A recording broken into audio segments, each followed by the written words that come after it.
哎，段大夫，我这个最近感觉我都有点圆肩，就是会一直往前驼，然后会有点影响我的呼吸，然后就我呼吸不能很长，不能深呼吸，感觉这个肩膀有什么办法能够去改善我的肩膀，让它打开一些吗？所以首先肯定是要改变生活方式，其次要有一些针对性的锻炼。我今天教你一个简单的动作，肩峰斗肘，我们可以练一练，希望对你有帮助。第一步就是五指用力张开，这个过程当中整个动作都要维持这种五指用力张开、劳宫打开的状态，把末端撑开，大拇指朝下，大拇指要比自己的肩膀高，因为我们第一肋骨的位置是很高的，如果你放到水平的位置或低一点的话，是调不到上面最关键的第一、第二肋骨，你的肩膀是很难得到纠正。所以我们练的时候要注意把自己的大拇指整个手都放到肩膀的水平的高度以上。好，明白。第二步呢是整个手臂外旋，保证手掌是撑开的状态下，转到手掌朝上，让上臂处于一个外旋的状态。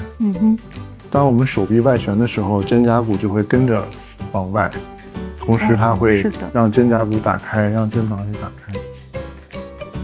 保证外旋的这种状态下，维持住外旋，手指五指张开的状态，往回收手臂，贴着自己的胸廓，手回到腋下的这个位置，小鱼际贴到肋骨这里。这个时候两个肘也要往中间去夹紧，感觉到整个上段的胸椎、颈椎还有肩膀、肩胛骨都是收紧的状态。慢慢缓慢的在一边内旋一边回到初始的位置，在外旋内收夹紧，自然呼吸，不要憋气就可以。通常一般一组做15到20下，一天有5到8组，就可以让你的平常我们日常这种活动内旋的状态得到纠正，达到一个外旋，肩膀打开，挺胸抬头，这种比较好的体态的形式。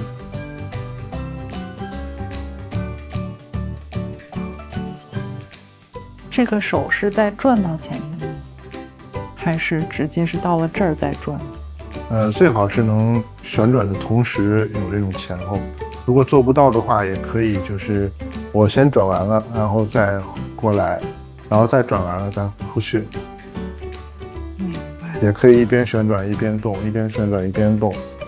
总之是保持还有这种外旋的趋势。我这边会有弹响哎。通常做几组之后就会好一些。明白。哇，就这样。